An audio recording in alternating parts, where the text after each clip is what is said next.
Good afternoon and morning, everyone, and welcome to today's EverEx webinar, RTM 101, bringing remote therapeutic monitoring into physical therapy workflows.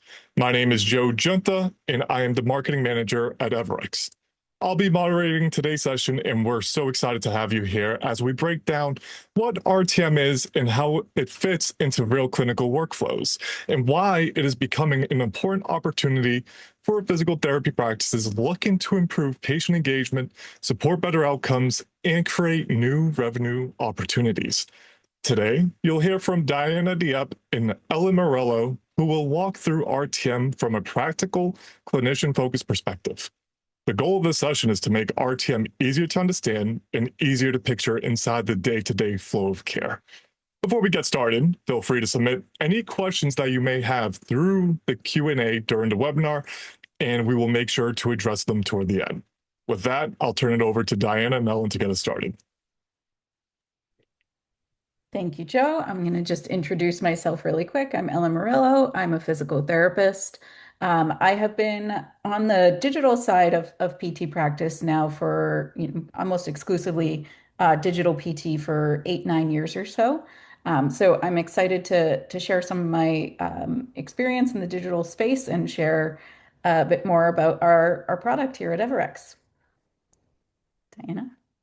Hi, everybody. I'm Diana. I am also a physical therapist, and I'm the clinical program manager at EverEx.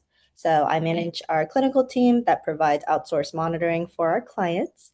So I'm happy to share my experience with RTM to you guys. So thanks for joining us today.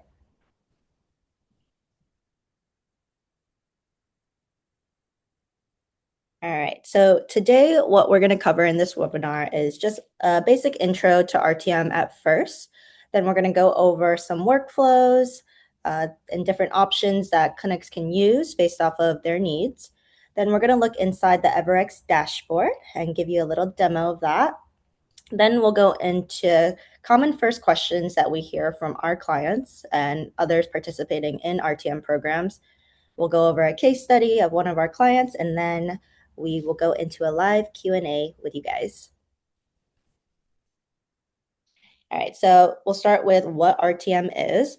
So it's basically 6 CPT codes that CMS released that allow clinicians to be able to get reimbursed for structured remote therapeutic monitoring. And the activities that fall under monitoring mirrors a lot of what we're already doing in the clinic, such as asking a patient if they're doing their exercises, asking them about their symptoms and their difficulty with their home exercise program, as well as their function. But now you can have an RTM platform such as EverEx to collect all this data so that you could take time outside of the clinic, maybe in between patients, to review this data, to stay informed about what's going on between visits, communicate with the patient, adjust their plan of care, and all of this time is collected so that you can get reimbursed for that time spent outside of that patient's appointment. In addition, you can check in on the patient, and whether it be a phone call or a video call, and that time as well will count towards RTM.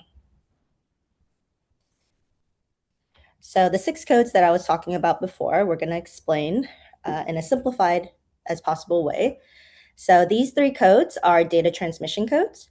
The one on the far left, 98975, falls under setup and education. So think of this as the initial evaluation for RTM.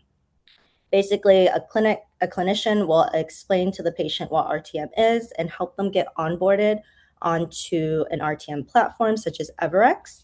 And then you need 2 days of patient engagement in order to bill for this code. So you can only bill for this code 1 time per plan of care.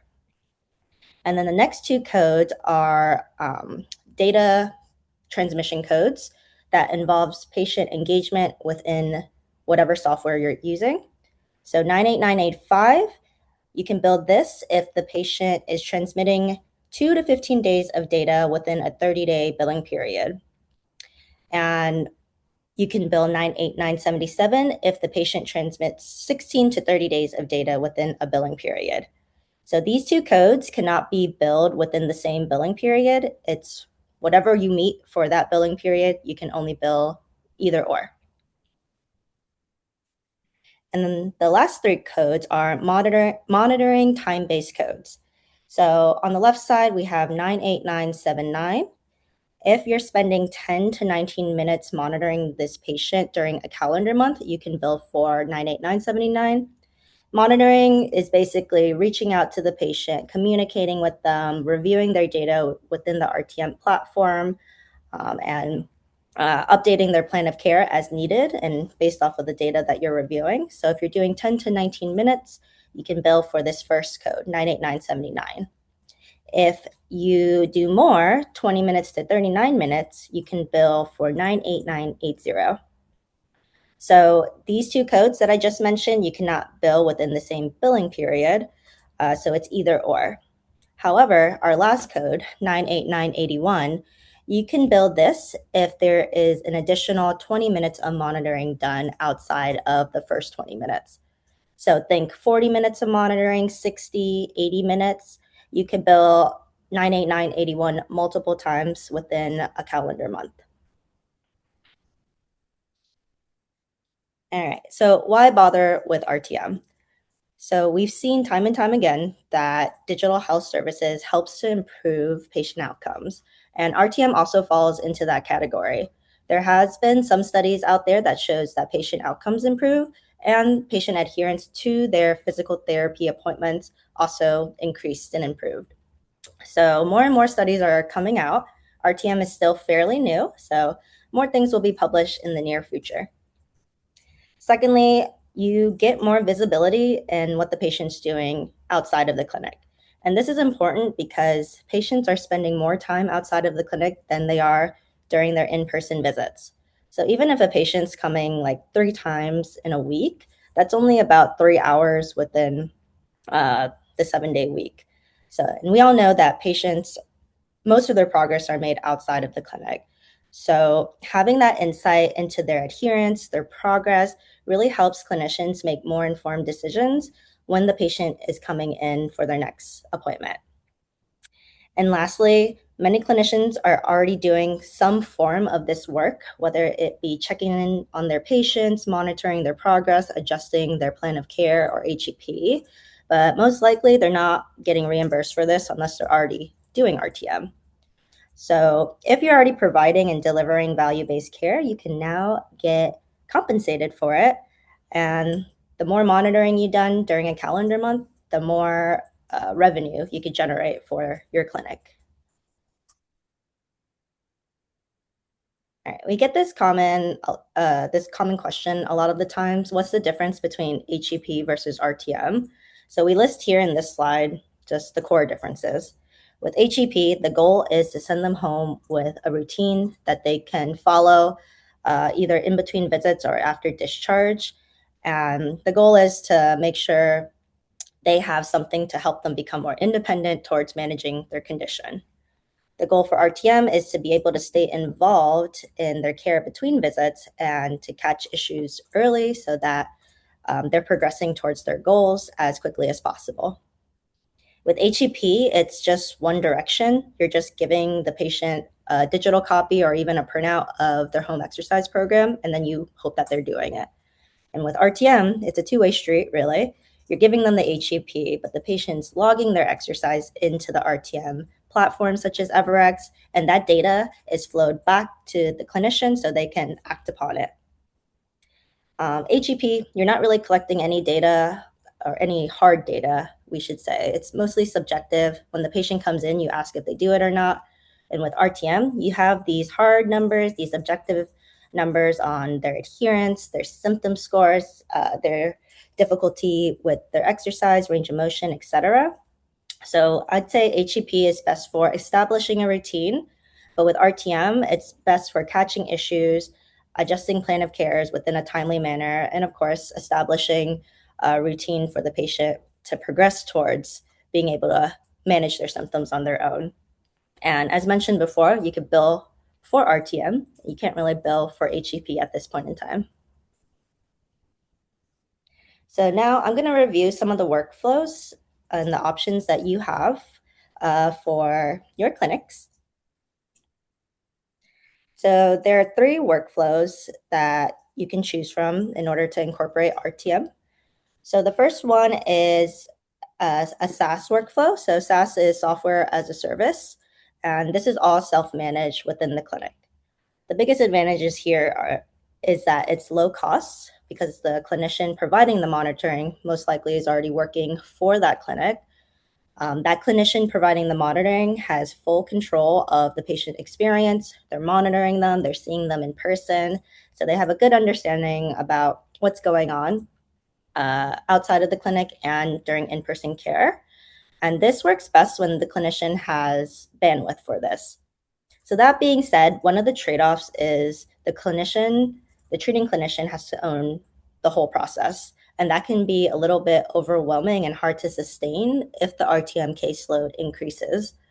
And then, as a result, as the clinician gets more busy, it's easy to deprioritize RTM in general.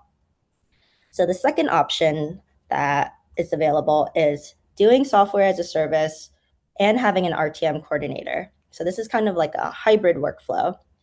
The advantages of this is that you have a dedicated owner of the workflow. That RTM coordinator is a licensed professional that can do all the monitoring. They'll be consistent with reaching out to the patient. And then the treating clinician can just stay focused on treating the patient in the clinic.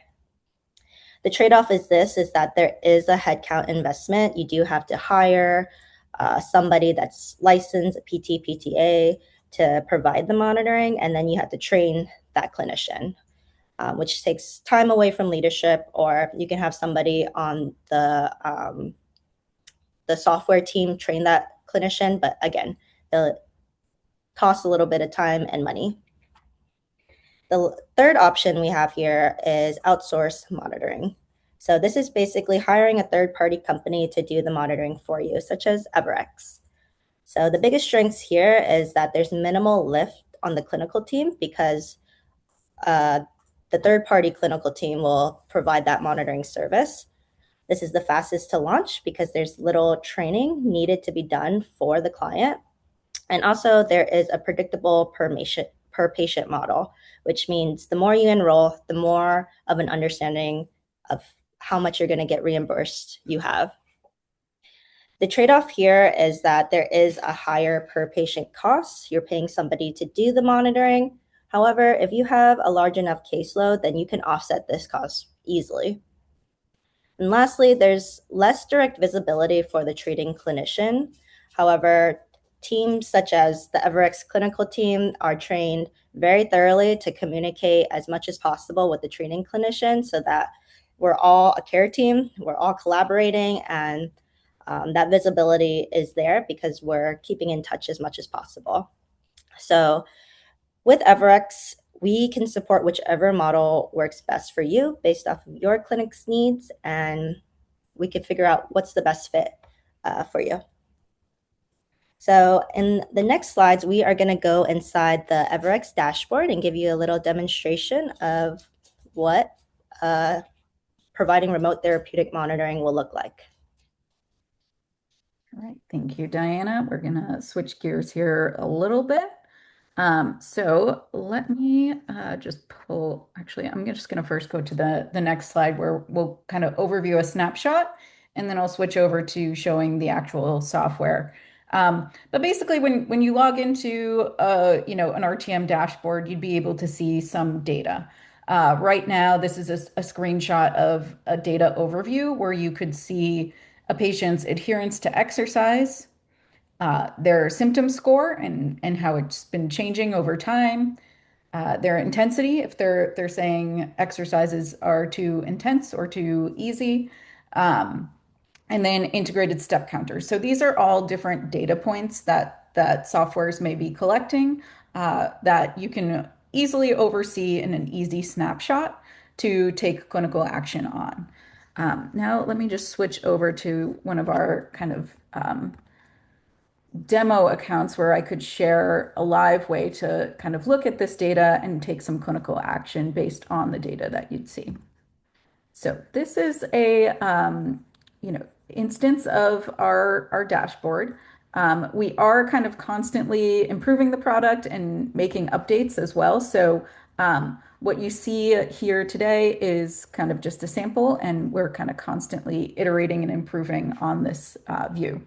So if you'd see kind of your full caseload here and some information about the patient, the prescribing clinician. If you're getting messages, you'd get alerts right here, and those would come to the top of your list.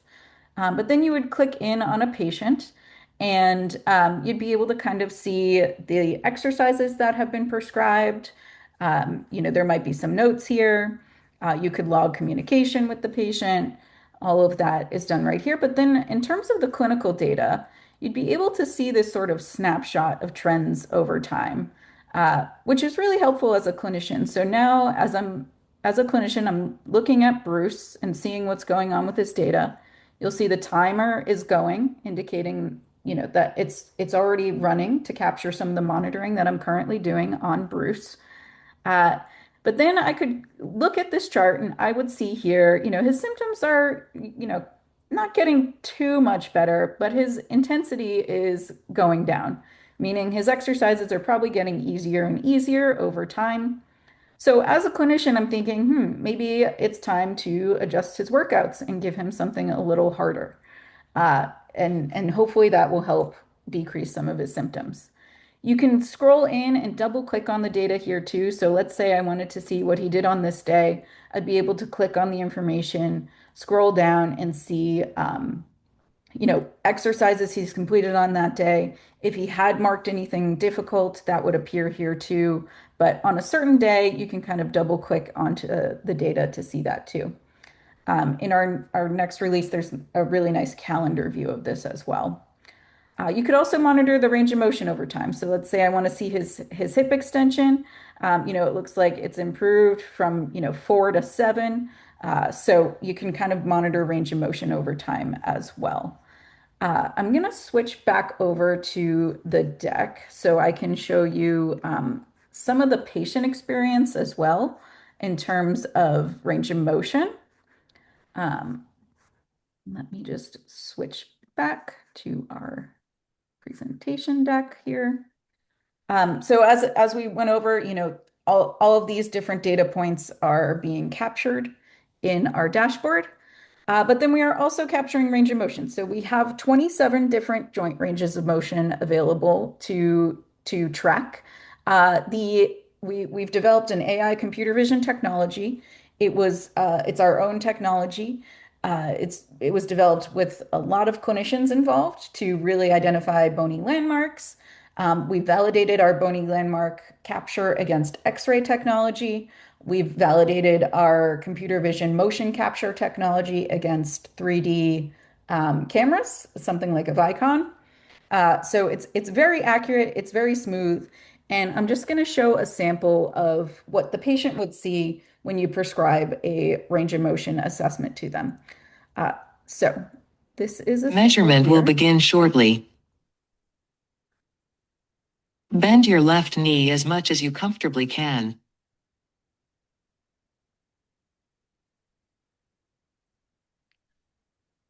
Measurement has been completed. So you'll see Measurement will begin shortly. Bend your left leg as much as you comfortably can. So we have range of motion, long sitting and standing for knee flexion. Measurement has been completed. So it captured 117 in standing, 113 in long sitting. That maximum range would be then logged into your clinician dashboard for you to track those trends over time. So it's pretty easy for patients to follow because there's verbal cues and demonstrations, and the AI will only capture it if they are in a good position. So you aren't seeing compensatory movements or anything. So the range of motion tool is really exciting and great for, post-surgical patients where you really want to diligently track range of motion over time as a clinical measure. So now we're going to switch gears a little bit and talk about some questions that we often get from clients and people that are just getting started on their RTM journey. The first one, which is an interesting one, is I think PTs are really worried about patients getting out-of-pocket costs when they enroll them into a new service. So just want to explain what the kind of cost structure is for RTM. So it is a covered benefit by Medicare. It is subject to the usual coinsurance. If they have a secondary, that coinsurance will be billed to the secondary. Um, and then for the commercial landscape, it is somewhat variable. And this variable, as all coverage for PT services can be, it varies by your state, your plan, your specific contracts. So there are ways to bill RTM in addition to a visit, or you could bill it separately as a kind of its own visit. So there's different ways to structure it to understand sort of the out-of-pocket costs to the patient, but it is best to check with your specific payers to understand the RTM coverage. Because the patient may have a nominal out-of-pocket cost depending on the plan and how you structure the billing. During our implementations, we're happy to work with our customers to provide as much information as we have about best practices for billing as well. Another question we get, so for the monitoring services charge, there does have to be a synchronous interaction with the patient every month. And this can be done in person as well. It could be a phone call or it could be a video call. As long as is a synchronous interaction, you can satisfy that charge. What you can't do is say, you had a synchronous interaction for 5 minutes during an in-person visit and also bill, for in-person services for that 5 minutes. It just can't come out of, your normal timed codes as well. It would have to be separate. Um, but the purpose of this requirement is so that people don't just enroll someone in RTM and then they're in a fully self-driven program. It's so that there is actual clinician to patient interaction, which can be done in person. The third question, sorry, third question we get is often about tracking. So as you said, you may have noticed that the codes are a little complicated, and it is, is it this code or this code for that month? Tracking all of those details can be complicated, which is why our software is built to track the progress towards these codes very thoroughly so that it's very easy to know when codes are satisfied and when to bill those codes. Given that, the software can indicate for all of the six codes, which ones the patient's ready for, and then you can kind of determine how you want to bill those out as well. If you want to add it to an in-person visit or if you want to set up separate visits. Again, during implementation, our team will discuss all of these options with you to try to determine the best path for your practice. But the software is tracking all of the criteria very thoroughly, so you don't have to worry about tracking anything. All right, so now we wanted to talk about actual workflows. So you are a clinician working in a clinic that's providing RTM services. Step one is register the patient into RTM. In our software, we do have a little widget that sits over most cloud-based EMRs, which allows you to kind of pull patient information easily into our software so that you can register a patient with just a few clicks. The second step would be to prescribe the home exercise program or the RTM program. So what are the exercises you want the patient to be doing? It goes a step beyond home exercises too, because the care plan might include elements of patient education or custom videos. So whatever you want the patient to be doing at home and what you want to be tracking, you would set that up as part of their care plan. Pretty easy to do. If you're doing any, HEP building right now, it's pretty much the same workflow as just, prescribing HEP exercises. You can build your own protocols too. We also have several preset protocols based on common conditions. So the HEP workflow is pretty simple and straightforward. Then you monitor your patient over time, and then it will come time to document what's happened.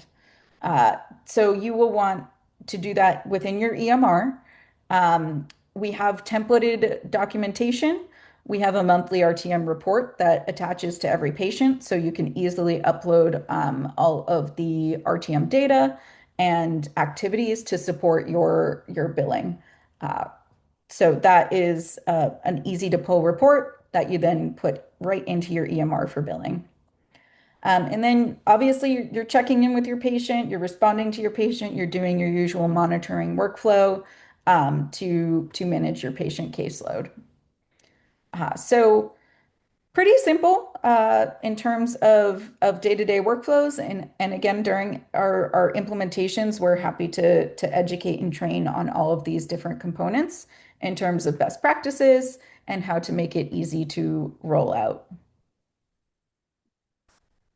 Now we're just going to share, sort of some results that one of our clients saw during a pilot phase of an RTM program. This is an outpatient PT practice. Initially, they started with an RTM coordinator model. So they had someone, a PTA, that was kind of responsible for monitoring most of uh, enrolled patients. And what they saw, was increased adherence to their program. The visibility about what happened to the patient outside of the clinic was really valuable. This is a clinic that has sort of a transient population, a lot of movement. So to be able to stay connected with patients even when they were not in clinic was really helpful. And the practice did see an increase in recurring revenue. So this was based on 77 patients, a small pilot study of 77 patients. Those 77 patients completed over 1,500 workouts, which is pretty amazing.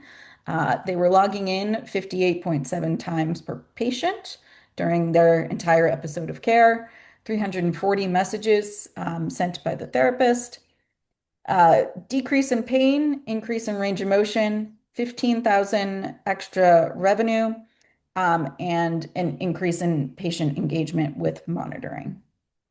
So high level metrics, small sample size, but you can extrapolate this data kind of across whatever practice size you have. This was a single location practice.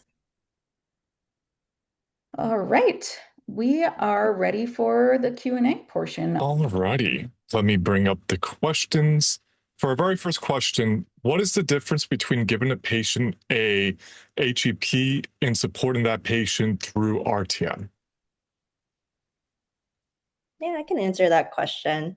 So basically, as we mentioned before, HEP is just a digital copy. You're only getting insight on if the patient's doing their exercise every time they come into the clinic. You just ask, how are your exercises? Are you doing them? And then you kind of just take whatever the patient says. If they say they're doing it and not actually doing it, you don't really know off the bat. If you do have that patient on RTM, if they're saying they're doing their exercises but not logging, you can let them know to log their exercises next time. They could log their exercises, and then you'll have like that hard data that they're doing it.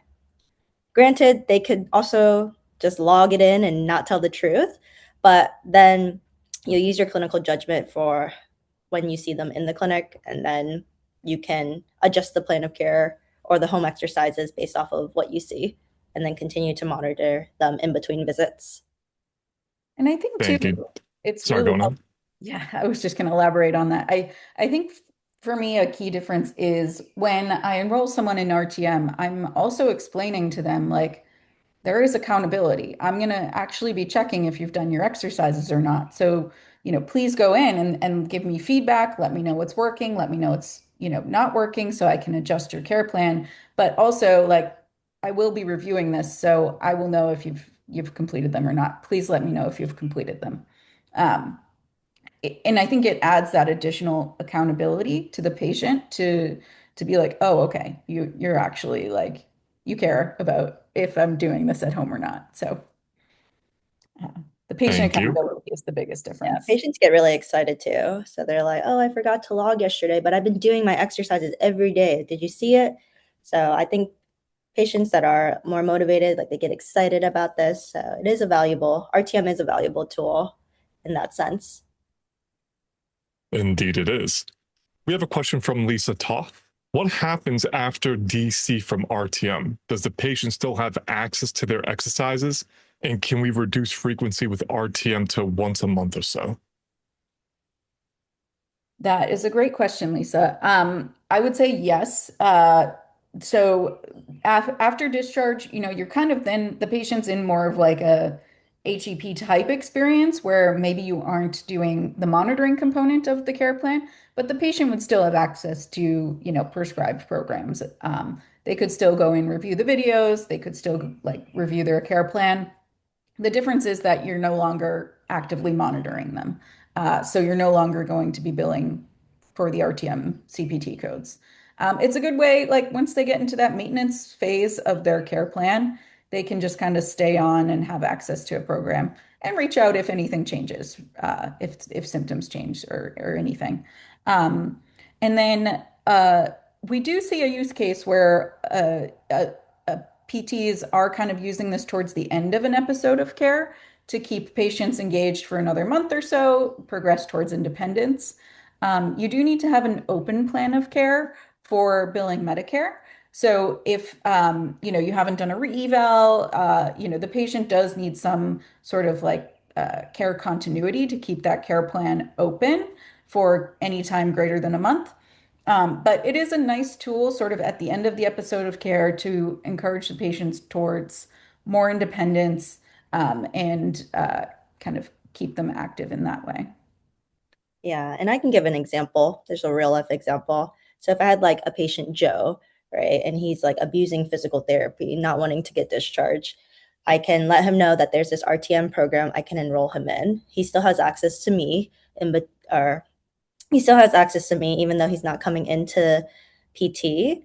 I just have to keep that plan of care open in the EMR for at least for up to 30 days. And then I can tell him he can come back in 30 days for a reevaluation to see, how he's doing at home by himself. And that's an example of how you can wean that patient off, but also see if they're ready to be completely independent from PT.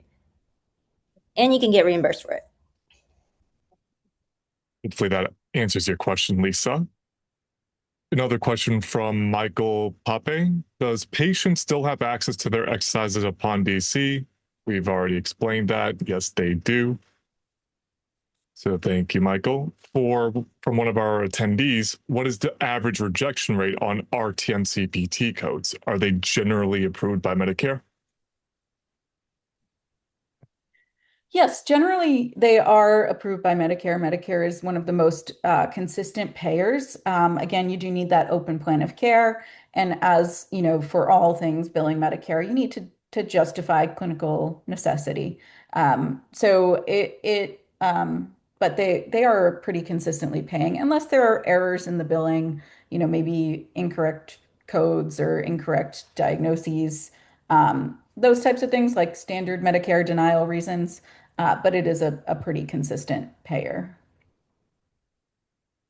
And we're seeing more and more commercial payers paying or reimbursing for this now. So again, it depends on your contracts, it depends on your state, depends on the plan, but we can help you review some of those documents and help you understand like denial reasons.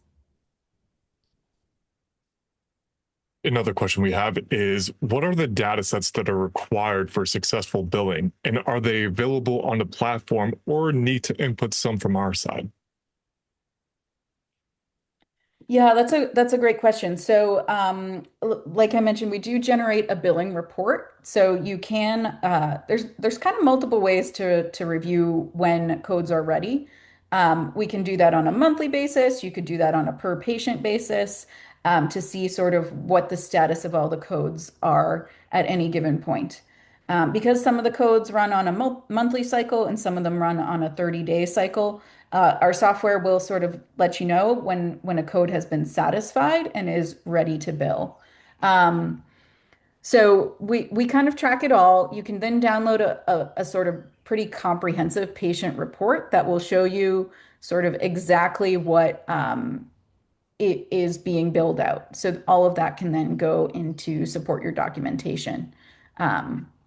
It will include like the time you've spent monitoring on a sort of like a breakdown of the date and all of the sort of interactive communications and the CPT codes that are ready in that time period. A question from Abhishek. Sorry if I've mispronounced your name. How is the reimbursement slip between hospital billing and professional billing codes if I am practicing physical therapist in a healthcare institution? I would be interested to learn more how much the hospital gets from the RTM billing codes and how much accrues to the professional billing side. That's a good one.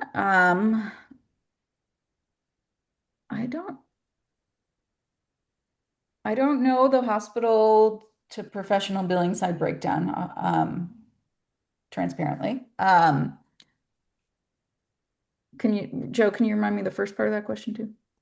Yes. He was asking how is the reimbursement slip between hospital billing and professional billing codes if I am a practicing physical therapist in a healthcare institution?